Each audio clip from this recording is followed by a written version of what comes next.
Ever feel like you're swimming upstream? Especially as a guy in England. Today, we're going deep on class, culture, all that. We've got some interesting stuff to dig into: history, trends in media, even food. It's all connected to this idea of power and what it means for, well, you. Really is a fascinating time for this kind of deep dive. We're seeing a total shakeup of the old class system. Okay, so let's unpack that. Old class system. One thing that really stood out in the research, you've got this family, the Grosvenors. They own like massive chunks of London, centuries of inherited wealth. Grosvenors are a really interesting case. So many aristocratic families faded, but they actually thrived in the modern economy. They didn't just sit on their land. They turned it into a financial... They figured out how to keep power in the family generation after generation. It's funny though, isn't it? England's got this obsession with its history, the castles, all that. Yeah. But there's also this underlying resentment toward that kind of inherited privilege. A complex relationship, for sure. That's one of the things that makes the English class system so unique, I think. Trying to honor tradition, but also deal with the inequalities that never seem to go away. And speaking of inequality, nowhere is it more obvious than in education. You've got places like Eton College. 20 British prime ministers came from there. The tuition is insane, and it's clearly a pipeline to the top. It's not just the tuition, though. It's the whole culture they cultivate. The accent, the vocabulary, the connection. It's like a secret handshake to get into elite circles. So it's not just what you learn, it's how you learn it and who you're with while you're learning it. It perpetuates this kind of, cultural dominance that's almost impossible to break. Exactly. And that brings us to a really important question. How much social mobility is actually possible in a system like that? I mean, we see similar dynamics, maybe on a smaller scale, in the gap between state schools and rich areas and poor areas. It's almost like starting a race with a handicap. And then on top of that, you've got how the media portrays different classes, the stereotypes, the narratives. It just reinforces the divisions, right? Absolutely. Media is incredibly powerful. It's a mirror of society, but it also shapes how we see things. Take how crime is reported, for example. Middle-class crime, it's often framed as a tragedy. Working-class crime, it's almost expected. Like, it's just the environment they come from. Like, there's this assumption about certain groups that they're just predisposed to certain behaviors, which just feeds into existing biases. Exactly. And those biases have consequences. Sentencing disparities, victim blaming, even the way masculinity is portrayed. Working class men, they're often either thugs or helpless victims. And then you've got this whole idea of the new man, sensitive, in touch with his feeling. But isn't that new masculinity just another pressure? I mean, maybe even harder for working class guys who don't have the resources for therapy, self-care, all that. It's a really good point. Evolving expectations around masculinity can be a good thing, sure. They challenge the old, toxic definitions of what it means to be a man. But they also create new pressures, especially for those who don't have the social or economic capital to deal with them. It's like asking guys to play by new rules on a playing field that's still totally uneven. And ties back to something else we talked about, that sense that traditional masculinity is under threat. Did you see this in the Brexit vote, for example? A lot of working class men felt ignored by the elite. Right. Brexit was definitely a symptom of deeper anxieties and frustration. It exposed the cracks in our society, the growing gap between those who benefit from globalization and those who feel left behind. And for a lot of working class men, that feeling of being left behind, it's tied to their role in society, their identity as men. So you've got economic shifts, changing ideas about masculinity, this underlying cultural unease. It's a recipe for unrest, isn't it? And one of the areas where this is playing out is food culture. You've got the chav diet at one end, which has become this shorthand for a working class taste, and then this rise of sustainable luxury, almost a status symbol for the elite. Food is never just about what you eat, is it? It's about identity, culture, access. The chav diet, it's often mocked, but you have to understand the context.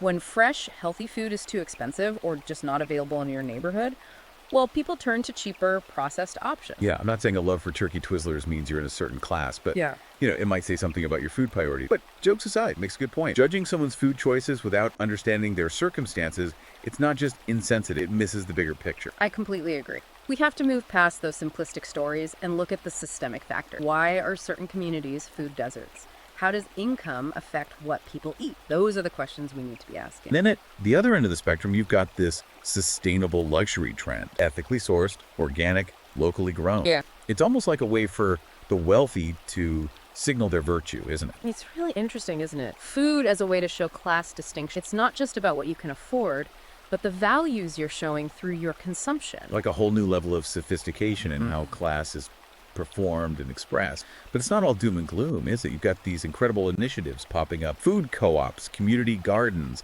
bringing people together around food. And those initiatives are doing so much more than just providing food. They're building community, fostering connections, challenging that isolation that often comes with poverty. It's a reminder that even in a system that can feel rigged, there are people working to make things fairer. And speaking of systems, we can't ignore technology. The internet was supposed to level the playing field, but it seems like it's just created new forms of inequality, hasn't it? Absolutely. The digital divide is a very real problem. Access to tech, digital literacy, even having a strong online presence. These are all becoming new markers of class. It's like there's a whole new rule book to learn, a new language to speak, just to succeed in the world today. And those who don't speak that language, well, they get left behind. And that's where the gig economy comes in. Sure, it's created opportunities for some, but for many it's just exploitation and instability. People juggling multiple jobs, long hours, no benefits, no security. A recipe for burnout, isn't it? Pushing people to their limits. But there are glimmers of hope, even in the tech world, right? What about online education platforms? Haven't they made learning more accessible? For sure, access to education is crucial in this rapidly changing world. We need to be giving people the skills to adapt and thrive, and online platforms can definitely play a role in that. But education alone isn't enough. We need to address the deeper inequalities that are holding people back, no matter how much they learn. Living wages, affordable housing, healthcare. Those are the building blocks of a fair society. You're absolutely right. We need to look at the systemic factors, the root causes of these inequalities, and find solutions that actually work. And I think it's important to remember that class isn't just about economics, is it? It's about identity. It's about how you see yourself in relation to everyone else and how you think they see you. Exactly. And that's where cultural capital comes in. The knowledge, the skills, even the tastes you acquire growing up. It can open doors or close them, often without you even realizing it. It's a subtle form of privilege, just as powerful as money. Think about language, for instance. The way you speak can instantly signal your class background. Even today, received pronunciation, that classic upper-class accent, still carries weight. It can open doors to elite institutions and professions. And on the flip side, regional accent. Well, sometimes they can be a barrier. It's like there's this hidden code, a way of speaking that shows you belong to a certain group. But what's fascinating is that we're seeing a shift in how language is used to signal class. The cultural London English, for example.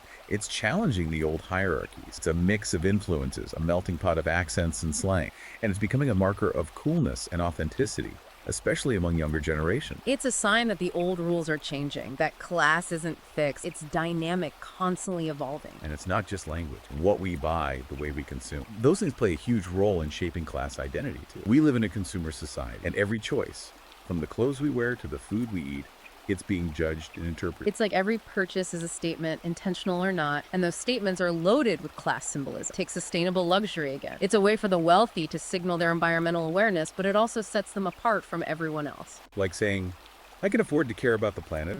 But here's the thing, we're not just passive consumers. We have the power to make choices that reflect our values, to challenge those class distinctions. Absolutely. We have to be mindful of the messages we send through what we buy. And we have to be critical of the marketing that's constantly bombarding us. And one area where that's really relevant is travel. It's often sold as a way to expand your horizons, connect with other cultures, but it can also reinforce class divisions. Think about influencer culture and how it portrays travel as this luxurious, aspirational experience that's out of reach for most people. It's this constant stream of images, exotic destinations, private jets, luxury hotel. It creates this sense of envy, of inadequacy. Like it's saying, this is the life you should be living, which of course is impossible for most. Yeah, it's a reminder that even something like travel can be twisted by class distinction. Yeah. But there is another side to this. Travel can be a force for good, for breaking down stereotypes and building empathy. It just depends on how you approach it. Exactly. Done right, travel can be incredibly enriching. But it takes self-awareness, a willingness to engage with different perspectives, and a commitment to being ethical and responsive. Speaking of engaging with different perspectives, let's talk about art. Art's always been a powerful way to comment on society, to critique it, and it feels especially relevant now with inequality on the rise. Art can absolutely challenge the status quo. It can spark conversations, inspire action. It can give a voice to the voiceless and expose the hypocrisy of those in power. Think of Banksy, for example. His work is often satirical, subversive, but it's rooted in this deep sense of social justice. He's brilliant at exposing the absurdity of class and privilege. But art's not just about protest, right? It can also be a source of beauty, inspiration, and connection. It can bring people together across class lines, create this sense of shared humanity. For sure. Public art installations, for instance. They can transform a city, spark conversations, and create a real sense of community. Think of the murals that have been popping up everywhere, often created by local artists, reflecting the stories and experiences of the people who live there. It's like taking ownership of your space, telling your story, challenging the often elitist narratives of traditional art institutions.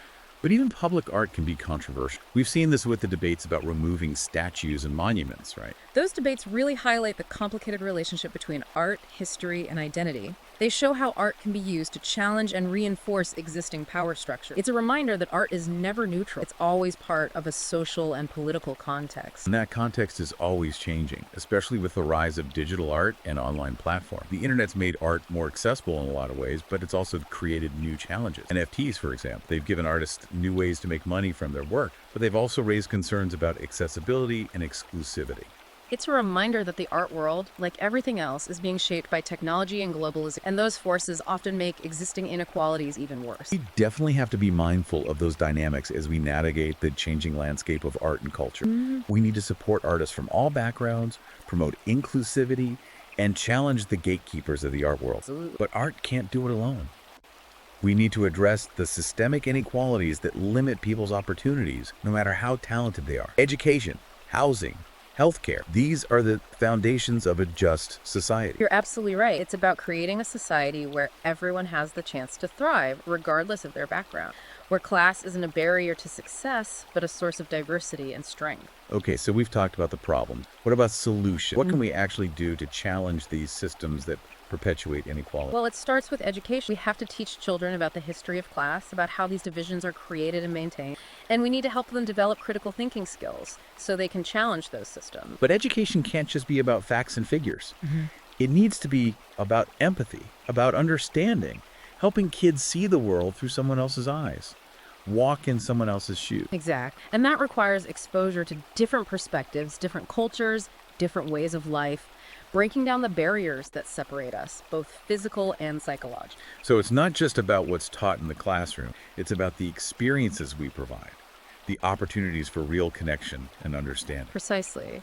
And community engagement is a big part of that. We need to create opportunities for people from different backgrounds to come together, share their experiences, and work towards common goals. Things like community gardens, for example. Yeah. They're not just about growing food. They're about building relationships, fostering a sense of shared responsibility. And that can be incredibly powerful. It's an antidote to the isolation and division that so often come with class society. Absolutely. Yeah. But we also need to address the economic inequalities at the root of the class system. Right. We need to create a more just economic system, one that rewards hard work and gives everyone a decent standard of living. You're right. That means raising the minimum wage, strengthening unions, investing in public services. And closing the tax loopholes that allow the wealthy to avoid paying their fair share. It's about creating a system where everyone contributes to the common good and where everyone benefits from economic prosperity. You're spot on. But it's not just about economics, is it? It's about power. We need to challenge the concentration of power in the hands of a few and create a more democratic and participatory society. We're talking about reforming our political system, making it more responsive to the needs of ordinary people. Yes, and we also need to challenge those media narratives that often reinforce class stereotypes and division. We need to demand more diverse and nuanced representations of class, and we need to support media outlets that are committed to social justice. Exactly. But it's not enough to just wait for those at the top to change things. Change also happens at the grassroots level. Absolutely. We need to support community organizations that are working to empower people and challenge inequality. We need to get involved in our local communities, build relationships with people from different backgrounds, and work together to create a more just and equitable world. It sounds like a long road, a challenging one, but a road we have to travel if we want to build a better future for ourselves and for generations to come. But before we get overwhelmed by the enormity of it all, let's bring it back to a more personal level. We've talked about economics, politics, media, but what about the psychological impact of class? That's a crucial part of this, and it often gets overlooked. Growing up in a certain environment with certain expectations can have a profound effect on your sense of self-worth. It's like you internalize the messages you get from society Yeah. about your place in the world. And those messages can be really damaging, especially if they're constantly telling you you're not good enough, not smart enough, not worthy of success. Absolutely. And this is where the cycle of poverty becomes so difficult to break. If you believe you're destined to fail, you're less likely to even try. So how do we break that cycle? How do we help people see themselves and their potential differently? It starts with recognizing the problem, acknowledging that these psychological barriers are real. And then it's about creating opportunities for people to challenge those beliefs, to build their confidence, to see themselves as agents of change. So it's not just about changing the external circumstance, it's about changing the internal narrative, the way people see themselves and their place in the world. It's about empowering people to believe in their own potential. You've got it. It's about fostering a sense of hope and possibility even when things are tough. Okay, so we've talked about the big picture, the history, the systems, the challenges, but let's bring it back down to earth a bit. What are some of the new ways class is being defined in modern England?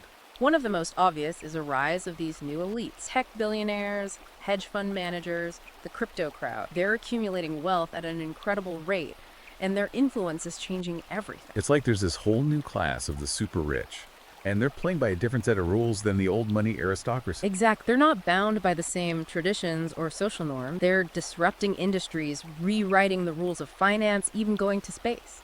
Their wealth isn't just money, it's power, it's access. And that power is translating into political influence, isn't it? We're seeing this growing disconnect between the political elite and the concerns of everyday people. Absolutely. And that's where tax disparity becomes such a big issue. When the wealthy can avoid paying their fair share, it undermines the foundations of a just society. It erodes trust in the system, fuels resentment. Exactly. And it means fewer resources for essential public services like education and healthcare, which just widens the gap between rich and poor even further. It's a vicious cycle. You've also talked about how access to resources is becoming a new marker of class. What are some examples of that? Well, think about travel. A British passport might give you visa-free access to a lot of countries, but the reality is not everyone can afford to travel, even if they have the legal right to. The flights, the accommodation, the travel insurance, it all adds up. And that creates a barrier for people from lower socioeconomic. We see that same dynamic in other areas too. Access to healthcare, healthy food, even childcare. It's almost like there are two different Englands now, one for the wealthy and one for everyone else. And those realities are getting further and further apart. That's why it's so important to have these conversations, to raise awareness and to challenge the systems that keep these divides in place. We have to make sure that everyone has a fair shot at a good life, regardless of their background. You mentioned earlier that social capital, your networks, your connections, is becoming increasingly important. It's almost like a new currency in the modern world, wouldn't you say? Absolutely. It's not just about who you know, but who knows you, and how those connections can open doors to opportunity. Think about internships, for example. They're often unpaid, but they're seen as essential for getting ahead in certain industries. But not everyone can afford to work for free. So you're essentially excluding people from lower income backgrounds from those opportunities. Exactly. And we see that same dynamic play out in mentoring relationships, networking events, even social media. Who you follow, who follows you, who likes your posts, it all contributes to your social capital. It's like there's this hidden economy of social capital operating alongside the traditional economy. And it's often tilted in favor of those who already have privilege. Exactly. And that's why education is more important than ever. We need to equip people with the skills and knowledge they need to navigate this new landscape. And it's not just about technical skills, right? It's about soft skills, communication, collaboration, critical thinking. Those are the skills that will help people adapt to a rapidly changing world. And they're often overlooked in traditional education systems. We need to rethink how we educate. Prepare people not just for jobs, but for lives of meaning and purpose. Absolutely. We need a more holistic approach, one that addresses not just cognitive skills, but social and emotional skills as well. It's about helping people become well-rounded individuals who can contribute to society in meaningful ways. Part of that means changing how we talk about and address poverty. The media often frames poverty as a personal failing, a lack of effort or ambition. But the reality is poverty is a systemic issue. It's rooted in structural inequality. Exactly. It's about access to opportunity, to resources, to a fair chance. We need to challenge those harmful narratives and recognize that poverty is not a choice. Absolutely. We need to invest in solutions that address the root causes of poverty, not just the symptom. It means investing in education, healthcare, affordable housing, social safety nets. You're right. It also means creating a more just and equitable economic system, one that provides everyone with a living wage and the opportunity to thrive. And I think that brings us to a really important question. How is work itself changing? And how are those changes impacting class identity? The gig economy, for example, has really blurred the lines between traditional employment and self-employment, and it's not always clear whether those changes are good or bad. It's definitely a mixed bag. On the one hand, the gig economy offers flexibility and autonomy. On the other hand, it often lacks job security, benefits, and fair wages. We're also seeing a rise in automation, which is displacing workers from certain industries and creating a lot of anxiety about the future of work. It's a time of great uncertainty, and it's forcing us to rethink the very nature of work and its relationship to class. So how do we prepare people for this new world of work? What are the skills and qualities they need to thrive? Lifelong learning is essential. We need to equip people with the skills and knowledge they need to adapt to a rapidly changing job market. But it's not just about retraining. It's about creating a more supportive and inclusive work environment, one that values diversity and recognizes the contributions of all workers, regardless of their background. Absolutely. This includes addressing issues like workplace discrimination, promoting fair wages and benefits, and ensuring that everyone has access to opportunities for advancement. We need to move beyond the traditional model of work, which is often hierarchical and exploitative, and create a new model that's based on collaboration, respect, and shared prosperity. It's a tall order. Yeah. But it's essential if we want to create a more just and equitable society. Yeah. Now, you mentioned earlier that the traditional class structures of England are evolving. How are they adapting to the modern world? What are some of the key changes you're seeing? One of the biggest is that the lines between working class and middle class are getting blurry. Right. The decline of traditional industries, like manufacturing, has led to job losses and wage stagnation. It's harder for working class families to maintain their standard of living. And at the same time, we're seeing more and more precarious work, people having to take on multiple low-wage jobs just to make ends meet. It's created this feeling of economic insecurity and anxiety, even among people who used to think of themselves as middle class. It's like the ground is shifting beneath our feet, and it's hard to know where you stand anymore. What other changes are you noticing? Another big one is the growing importance of education as a marker of class. In the past, it was possible to move up in the world through hard work and determination, even without a formal education. But today, it feels like a university degree is almost essential for getting a good job. That's right. And that creates a barrier for people from lower income backgrounds. They often face financial and social obstacles to going to university. So it's not just about hard work anymore, it's about having the right qualifications, which of course are often tied to your social background. Exactly. We're also seeing a shift in how class is expressed through cultural consumption. Interesting. So you're saying it's not just about the material possessions anymore, the Yeah. cars, the houses, the clothes. Right.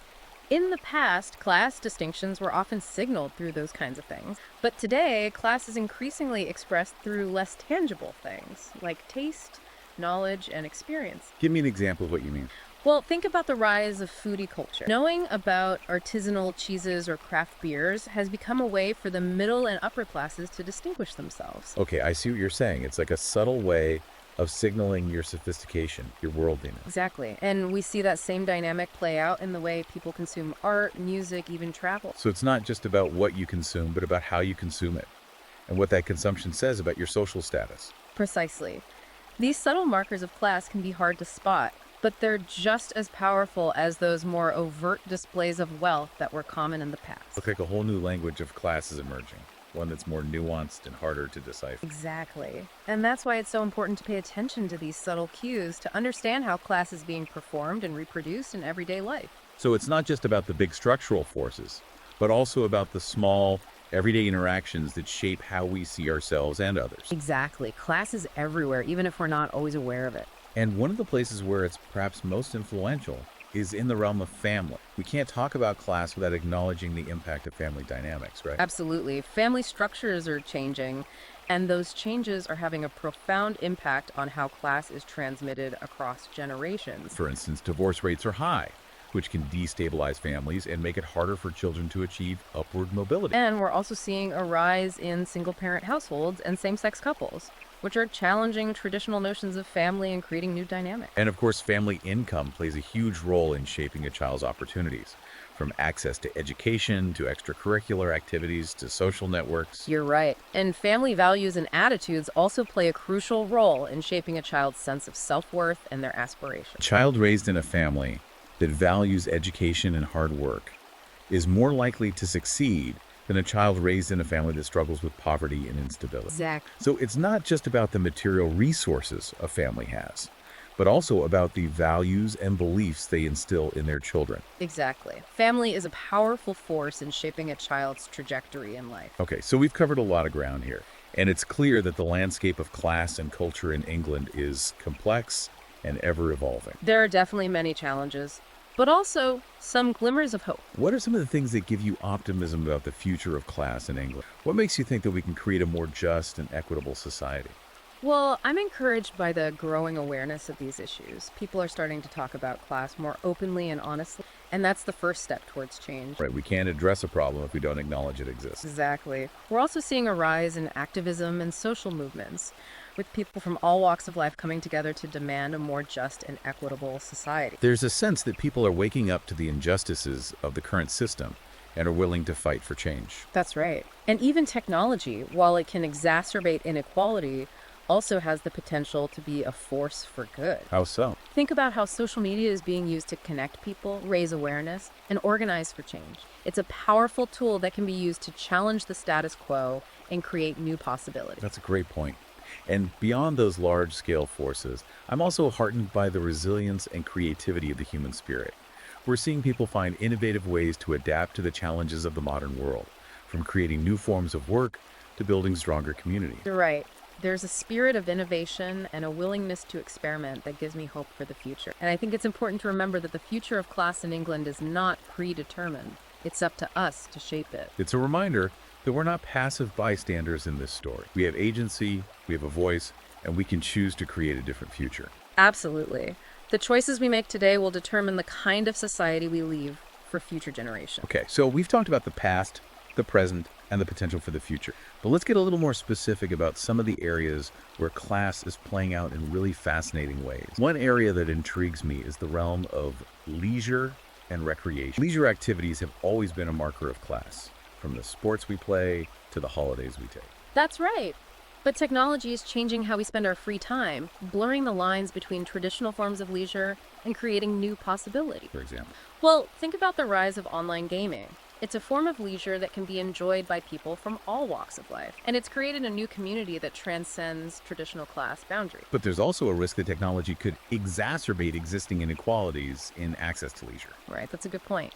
For example, if you don't have a reliable internet connection or the latest gaming console, you're likely to be excluded from certain online communities and It's like a new form of digital divide, only this time it's about access to fun and recreation. Exactly. And we need to be mindful of these dynamics as we navigate the evolving landscape of leisure and recreation. Another trend I've noticed is the growing awareness of the importance of work-life balance. People are increasingly recognizing the need to prioritize their well-being and to find activities that bring them joy and fulfillment outside of work. That's a positive development. It can help break down the rigid boundaries that have traditionally separated work and leisure. And it can also create opportunities for people from different backgrounds to connect and build relationships. Think about community sports leagues, for example. They bring people together from all walks of life, fostering a sense of camaraderie and shared purpose. Absolutely. And those kinds of connections can be really valuable, especially in a society that's becoming increasingly fragmented. We need to create more spaces like that where people can come together and enjoy leisure activities in a way that transcends class divisions. But it's not just about creating new spaces. It's also about challenging the existing structures that often limit access to leisure. For instance, the high cost of many leisure activities, like gym memberships or holidays. Exactly. We need to make sure that leisure isn't just a luxury for the wealthy, but something. That's right. We need to make sure that leisure isn't just a luxury for the wealthy, but something that everyone can enjoy. And that might mean rethinking how these activities are funded and supported, maybe through public investment or community initiative. You're right. We need to think outside the box and find solutions that work for everyone. One of the most powerful examples of how leisure can actually challenge class divisions is in the world of sports. Sports have always had this ability to bring people together no matter what their background is. It's true.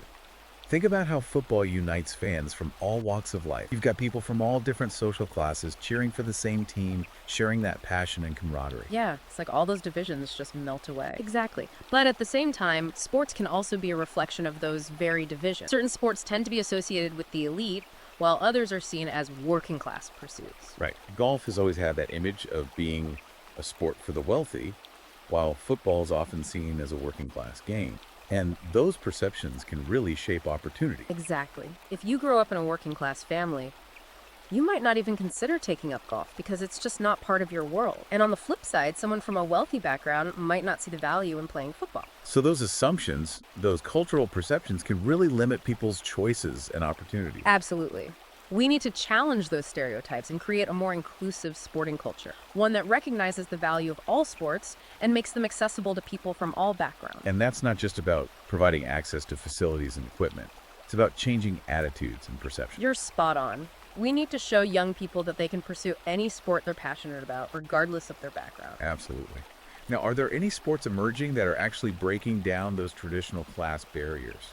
We're seeing some really interesting developments in that area. Parkour, for example, has become incredibly popular in recent years. Parkour, that's the one where people are jumping over walls and doing all those crazy acrobatic moves, right? Exactly. It emerged from the urban streets of France and has spread all over the world. So it's got this kind of edgy, rebellious vibe. Exactly. And it's attracted a really diverse group of people from all different backgrounds. It's not seen as a sport for the elite or for the working class. It's just for anyone who's passionate about movement and pushing their limits. I love that. It's like it's creating its own subculture, its own community that's not defined by traditional class boundaries. Exactly. And we're also seeing the rise of esports, which is a rapidly growing industry. Esports, so we're talking about competitive video gaming, right? Exactly. It's attracting millions of players and spectators worldwide, and it's generating huge amounts of revenue. And what's interesting about esports is that it's a digital sport. That's right. So in theory, it's accessible to anyone with an internet connection. It doesn't matter where you come from, what your background is, or how much money you have. If you've got the skills, you can compete. That's really interesting. It's like esports is creating a new level playing field where success is determined by talent and strategy, not by your social background. Exactly. And that's really exciting. It shows that it's possible to challenge the traditional hierarchies in sports and create new opportunities for people from all walks of life. I think what's really powerful about these new forms of sports is that they're not only challenging the traditional hierarchies, but they're also creating new opportunities for social mobility. They're showing that it's possible to achieve success and recognition through talent and hard work, regardless of your background. That's a powerful message, and it's one that we need to amplify. Absolutely. We need to support these new forms of sports and create more opportunities for people from all backgrounds to participate. And we need to challenge the media narratives that often portray traditional sports as the only path to athletic success. The future of sports is diverse, inclusive, and exciting, and it has the potential to play a powerful role in shaping a more equitable and just society. Okay, so we've talked about leisure in sports, but there's another dimension to this whole conversation that I think we need to address: religion. How does religion fit into the evolving social hierarchy in England? It feels like it's a topic people shy away from these days. It's definitely a complex and often sensitive topic. Religion has traditionally played a significant role in shaping social norms and values in England, and it continues to be a powerful force in the lives of many people. The religious landscape is changing, isn't it? We're seeing a decline in traditional forms of religious affiliation and a rise in secularism. So how does that impact the relationship between religion and class? It's an interesting question. Some people argue that religion is becoming less relevant as a marker of class. They say people are increasingly choosing to define themselves based on other factors like education, occupation, or lifestyle. So it's like religion is becoming more of a personal choice rather than a social identifier. Exactly. But others argue that religion continues to be a significant factor in shaping class division, particularly in communities where religious affiliation is strongly tied to cultural identity. For example, in some Muslim communities, there's a sense that Islam is a source of empowerment and resistance against a dominant culture that's often perceived as hostile or discriminatory. You're right. And that can lead to a strengthening of religious identity as a way of asserting one's difference and challenging the status quo. So in that sense, religion can be a way of navigating and resisting class structure. Exactly. But it's important to remember that religion can also be a force for social cohesion, bringing people together across class lines. Right. Churches and other religious institutions often serve as community hubs, providing support and resources to people in need, regardless of their background. Absolutely. And we're also seeing a growing movement of interfaith dialogue and cooperation with people from different religious traditions coming together to work towards common goals. That's really encouraging. It is. It shows that religion can be a bridge between people rather than a barrier. But we also need to acknowledge that religion can be used to justify inequality or to exclude those who are different. You're right. There are religious groups that oppose policies promoting equality and inclusion. We need to be willing to challenge those views and to promote a more inclusive and tolerant society, one that respects the rights and dignity of all people. Absolutely. The relationship between class and religion is complex, and it will continue to evolve as society changes. But we need to find ways to harness the power of religion for good, to promote social justice, and to create a more equitable and compassionate world. Well said. Okay, so we've talked about sports, leisure, religion, but we keep circling back to education as this key factor in all of this. It really does feel like it's at the heart of so many of the challenges and opportunities we've been discussing. You're absolutely right. Education has the potential to empower people to broaden their horizons and to create opportunities for upward mobility. But the education system itself often reflects the very inequalities it's supposed to address. Exactly. We've got this system of private schools with their high tuition fees and exclusive networks that provides a clear path to success for the wealthy. Meanwhile, many state schools, particularly those in disadvantaged areas, are struggling to provide even basic resources. It creates this sense that the game is rigged from the start. Absolutely. And it makes it incredibly difficult for children from lower income backgrounds to break the cycle of poverty. So what needs to change? How do we create a more equitable education system? It requires a multifaceted approach. First and foremost, we need a commitment to invest in early childhood education. Those early years are crucial for development, and we need to make sure that all children have access to high-quality early learning experiences. That makes sense. Give them the best possible start in life. Exactly. And then we need to ensure that state schools are adequately funded. We can't expect them to provide a quality education if they're constantly struggling with budget cuts and a lack of resources. Right. It's about giving teachers the tools and support they need to do their jobs effectively. And beyond funding, we also need to address the structural barriers that limit access to educational opportunity. For example, we need to make sure that university is affordable for everyone, regardless of their background. So looking at things like tuition fees and financial aid. Exactly. But it's not just about money. It's also about creating a culture that values education and encourages everyone to pursue their full potential. It's about changing attitudes and expectations both within the education system and within society as a whole. You're absolutely right. We need to move away from this idea that education is a zero-sum game where one person's success comes at the expense of another's. We need to create a system where everyone can succeed. A rising tide lifts all boats, as they say. Precisely. And I think it's important to remember that education isn't just about acquiring knowledge and skill. It's about shaping the kind of society we want to live in. If we want to create a society that's fair, just, and inclusive, we need to start by investing in education for all. Beautifully said. Okay, so education is key. But we also need to talk about the role of the media in shaping perceptions of class. The media has this incredible power to influence public opinion, and it's not always used responsibly. You're absolutely right. The way the media portrays different social groups can reinforce stereotypes, perpetuate biases, and influence public opinion. For example, the working class is often depicted as lazy, uneducated, and prone to criminal behavior, while the upper class is often portrayed as sophisticated, intelligent, and successful. Exactly. And those narratives are incredibly damaging. They create this us versus them mentality that divides society and makes it harder to address the underlying issues of inequality. What can we do about it? How do we challenge those harmful narratives and create more balanced and nuanced representation of class in the media? Well, I think it starts with awareness. We need to be more critical of the media we consume, and we need to call out those harmful stereotypes when we see them. Right, don't just passively accept what you're being told. Question it, analyze it, and if it doesn't feel right, speak up. Exactly. And we also need to support media outlets that are committed to providing fair and accurate representations of different social groups. Support independent media, alternative voices, and outlets that are actively challenging the dominant narrative. Precisely. The more diverse our media landscape, the better. And we need to remember that we're not just consumers of media, we're also producers. That's a great point. We can create our own content, share our own stories, and challenge the dominant narratives from within. It's about using our voices to amplify the voices of those who are often marginalized and misrepresented. Absolutely. And I think that's one of the most exciting things about the digital age. It's given us new tools to create and share our own narrative. And that can be a powerful force for social change. One of the most significant challenges facing England today is the growing digital divide. We've touched on it a bit already, but it's worth diving a bit deeper. Right. We've talked about how access to technology and digital literacy are becoming increasingly important in almost every aspect of life. Exactly. From education to employment to social participation, being digitally connected is essential. But not everyone has equal access to those resources, do they? Unfortunately not. People from lower income backgrounds are less likely to have a computer or internet access at home.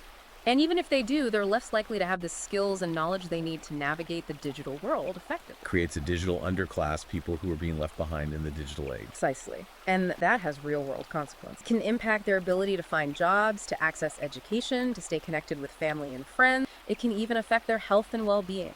So how do we bridge this digital divide? It requires a multi-pronged approach.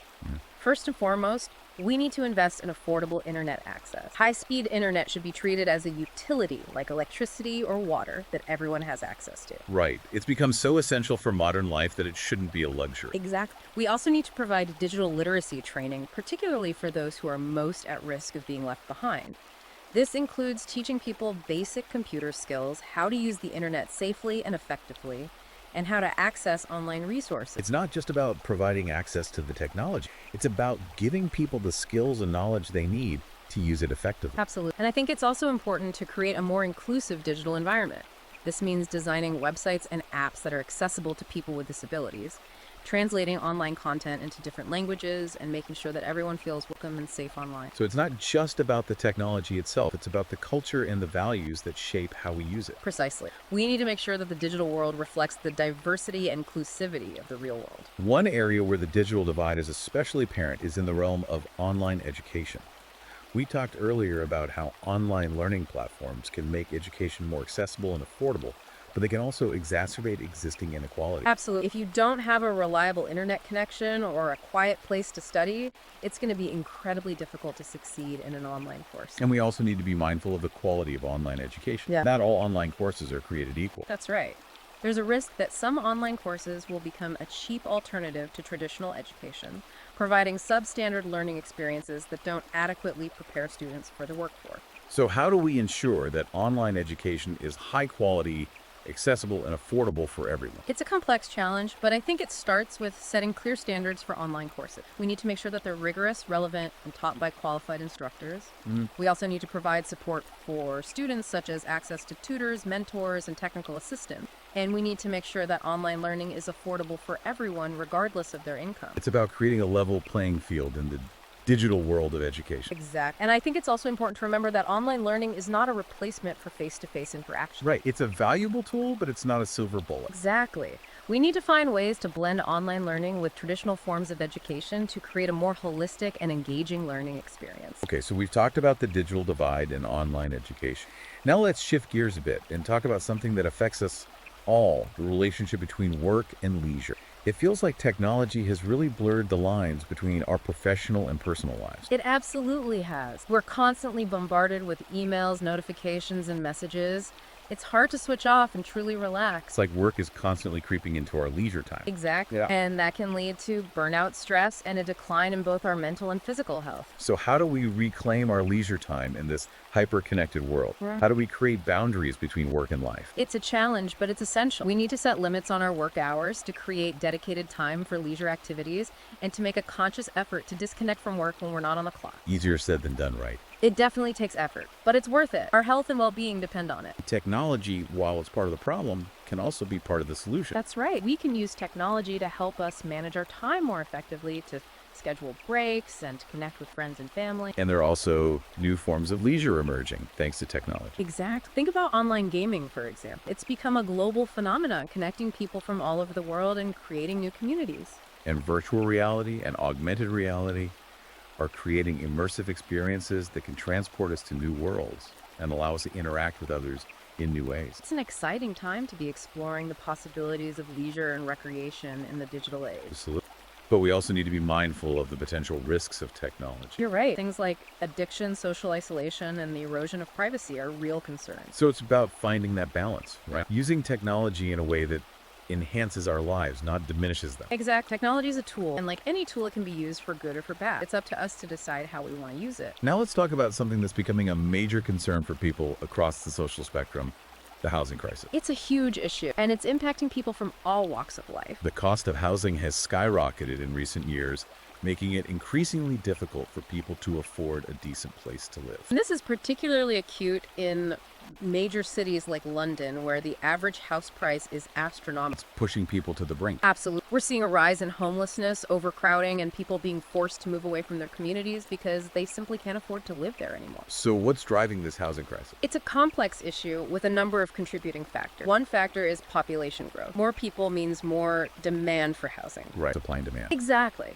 But we're also not building enough affordable housing. And there's been a rise in buy-to-let investors who are snapping up properties and driving up prices. This has created a situation where housing is increasingly treated as an investment rather than a basic human need. So it's not just about having a roof over your head. It's about having a safe, stable, and affordable place to call home. You're right. And the housing crisis is having a ripple effect throughout society. It's impacting people's health, their well-being, their relationships, their job prospects. It's a crisis that's affecting everyone directly or indirectly. So what can be done about it? What are the solutions? We need to invest in affordable housing. We need to regulate the private rental sector to make it fairer for tenants. And we need to create a more equitable housing market that prioritizes people over profit. These are big systemic changes, but they're essential if we want to create a society where everyone has access to decent and affordable housing. Absolutely. The housing crisis is a symptom of a deeper problem and the growing inequality in our society. We need to address the root causes of this inequality, such as low wages, precarious work, and the concentration of wealth in the hands of a few. You're right. We need to create an economy that works for everyone, not just the privileged few. Okay, so we've talked about the housing crisis and the need for a more just and equitable economy. Now let's talk about something a bit more lighthearted: food culture. Ah, yes, food. One of the great pleasures in life. But as with so many things, our relationship with food is shaped by our class background. Absolutely. What we eat, how we eat it, and even how we talk about food can reveal our social status and aspirations. For example, the rise of foodie culture has created a new hierarchy of tastes. Certain foods and cuisines are now associated with sophistication and refinement, while others are seen as more down to earth or working class. It's like the difference between a Michelin-starred restaurant and a greasy spoon cafe. Exactly. Both places serve food, but they cater to different clientele and convey different messages about social status. And we also see these class distinctions in the way people shop for food. Absolutely. Organic food farmers markets, artisanal products, these are often associated with the middle and upper classes. While budget supermarkets and processed foods are seen as more working class. Exact. But these distinctions are not just about taste or preference. They're also about access and affordability. Right. Healthy, fresh food can be expensive, and it's not always readily available in lower-income neighborhoods. Exactly. This creates a situation where people from lower socioeconomic backgrounds are more likely to eat unhealthy diets, which can lead to health problems and further exacerbate inequality. It's a vicious cycle. We need to make healthy food more affordable and accessible to everyone. Absolutely. That means investing in community gardens, supporting local farmers, and educating people about nutrition and healthy eating habits. And there's another dimension to food culture that's gaining momentum: sustainability. You're right. People are becoming more aware of the environmental impact of their food choices, and they're looking for ways to eat more sustainably. This includes things like reducing their meat consumption, choosing organic and locally sourced produce, and minimizing food waste. Exact. And this is a positive development. It shows that people are starting to think more critically about where their food comes from and the impact it has on the planet.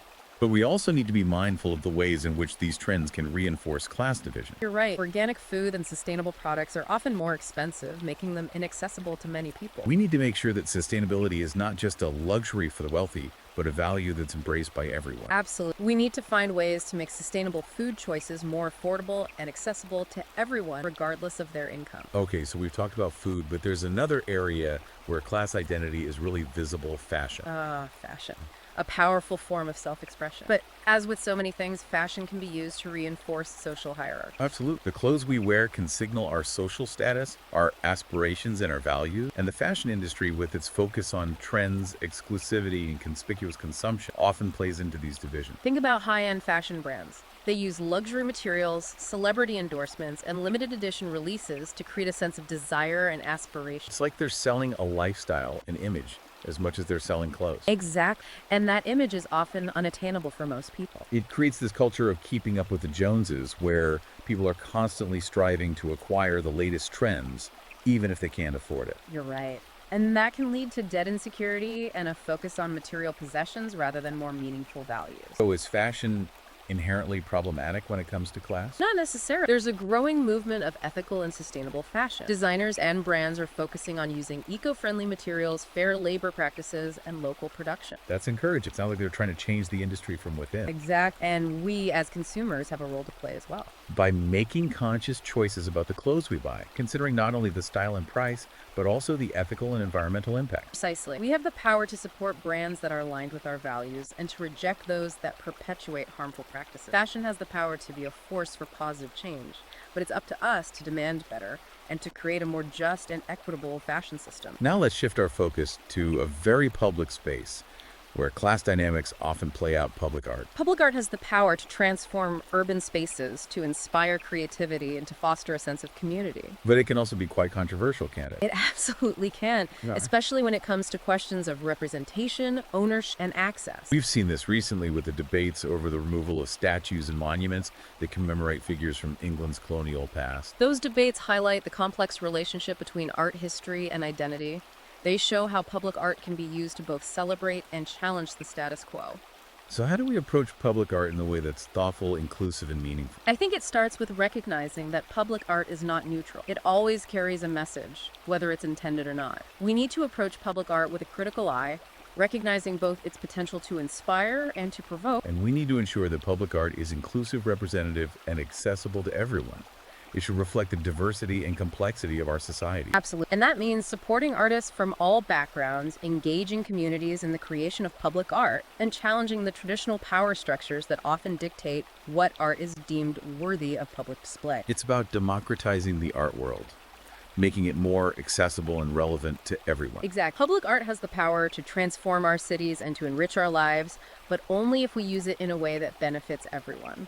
And speaking of making art more accessible, we need to talk about art education. Art education has the potential to empower individuals, to foster creativity, and to promote critical thinking. But as with so many things, access to art education is often unequal, isn't it? And unfortunately, yes, children from wealthier backgrounds have more opportunities to participate in arts programs, to visit museums, and to develop their artistic talent. And that perpetuates the cycle of privilege, doesn't it? It absolutely does. We need to make art education more accessible to everyone, regardless of their background. How do we do that? It requires a commitment to investing in arts programs in state schools. We need to provide scholarships and financial support to talented students from low-income backgrounds. And we need to create more opportunities for community engagement in the arts. It's about making art a part of everyone's life, not just a privilege for the few. Exact. Art education is not just about creating artists. It's about creating well-rounded individuals who are able to think critically, to express themselves creatively, and to appreciate the beauty and diversity of the world around them. And speaking of the art world, the digital age is having a profound impact on how art is created, shared, and consumed.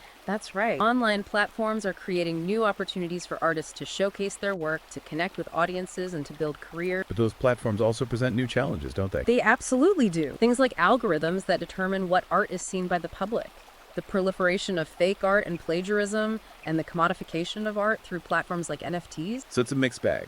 We need to navigate these challenges carefully, ensuring that the digital world enhances the art world, not diminishes it. And how do we do that? By supporting artists, promoting ethical practices, and fostering a culture of appreciation and respect for art in all its forms. It's about recognizing that art is essential for our well-being, our creativity, and our sense of shared humanity. You're absolutely right. Now let's circle back to something we touched on earlier, the role of sports in society. We talked about how sports can both reflect and challenge class division. But I think it's worth exploring this topic a bit I further. agree. Sports have this incredible power to bring people together, to transcend social and economic barriers, and to inspire us with stories of human achievement. But at the same time, sports can also be incredibly divisive, reinforcing existing inequalities and perpetuating harmful stereotypes. That's right. We see this in the way certain sports are associated with particular social classes, the way athletes from different backgrounds are treated by the media and the public, and the way money and power often influence the outcome of sporting events. So how do we reconcile these two sides of sport? How do we celebrate its unifying potential while acknowledging and addressing its darker side? It's a complex challenge, but I think it starts with recognizing that sports are not immune to the social and political forces that shape our world. Right. Sports are a microcosm of society. They reflect our values, our beliefs, our prejudices. Exactly. And if we want to create a more just and equitable sporting culture, we need to address those underlying issues. So we need to look beyond the scores and the statistics and think about the social context in which sports are played. Precisely. We need to think about the access and opportunities available to young people from different backgrounds. We need to challenge the media narratives that often reinforce stereotypes and perpetuate divisions. And we need to hold those in power accountable for creating a fair and inclusive sporting environment. Sounds like a lot of work. It is, but it's important work. Sports have the power to be a force for good in the world, but only if we're willing to confront the ways in which they can also be used to reinforce existing inequality. Well said. Now, I want to bring our focus back to the media and its role in shaping perceptions of class. We've already talked about the need for more diverse and nuanced representations of different social groups in the media, but I think it's worth exploring this topic a bit further. Absolutely. The media plays a crucial role in shaping how we understand the world. and it has a responsibility to portray different social groups fairly and accurately. But that doesn't always happen, does it? Often the media relies on stereotypes and cliches that reinforce existing biases and prejudices. You're right. We see this in the way working class people are often portrayed as lazy, uneducated, and prone to criminal behavior, while the upper classes are often depicted as sophisticated, intelligent, and successful. And these portrayals have real-world consequences, don't they? Absolutely. They can lead to discrimination, prejudice, and social exclusion. So how do we challenge these harmful narratives and create a more balanced and accurate representation of class in the media? I think it starts with awareness. We need to be more critical of the media we consume, and we need to call out those harmful stereotypes when we see them. Right? Don't just passively accept what you're being told. Right. Question it, analyze it, and if it doesn't feel right, speak up. Exactly. We also need to support media outlets that are committed to providing fair and accurate representations of different social groups. Support independent media, alternative voices, and outlets that are actively challenging the dominant narratives. Precisely. The more diverse our media landscape, the better. And we need to remember that we're not just consumers of media, we're also producers. That's a great point. We can create our own content, share our own stories, and challenge the dominant narratives from within. It's about using our voices to amplify the voices of those who are often marginalized and misrepresented. Absolutely. And I think that's one of the most exciting things about the digital age. It's given us new tools to create and share our own narratives. And that can be a powerful force for social change. Absolutely. Now, I want to touch on something that's been a recurring theme throughout our conversation, technology. We've talked about how technology can both exacerbate and mitigate class division, but I think it's worth exploring this tension a bit further. I agree. Technology is a double-edged sword. It has the potential to create incredible opportunities, but it can also reinforce existing inequalities and create new ones. For example, we've talked about the digital divide and how it's creating a new underclass of people who are excluded from the benefits of the digital economy. That's right. And we've also talked about how technology is changing the nature of work, creating both new opportunities and new challenges for workers. And we've discussed how technology is shaping our leisure time,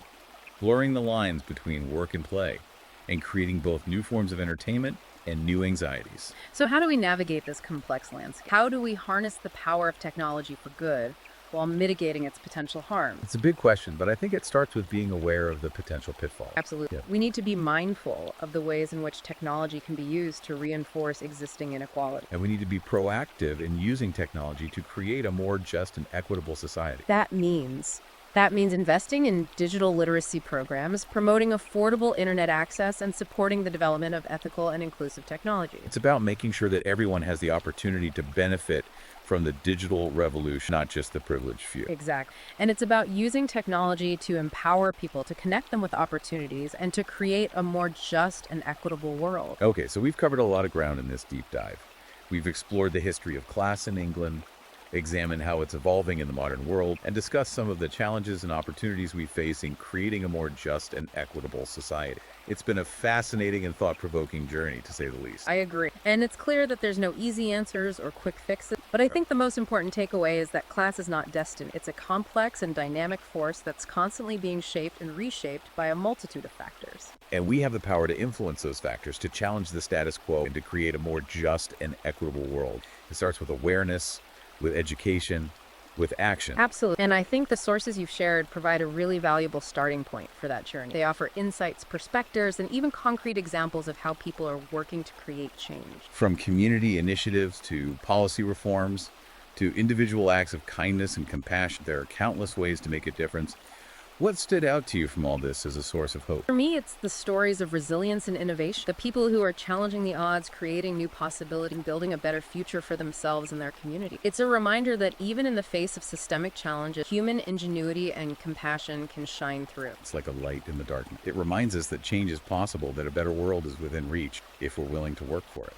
And that brings us back to you. If you could distill one key takeaway from this deep dive, something to carry forward, what would it be? I think it would be this: class is a powerful force, but it doesn't have to define us. We can challenge the systems that perpetuate inequality, and we can create a more just and equitable society. But it starts with each of us. It starts with the choices we make, the conversations we have, and the actions we take. Beautifully said.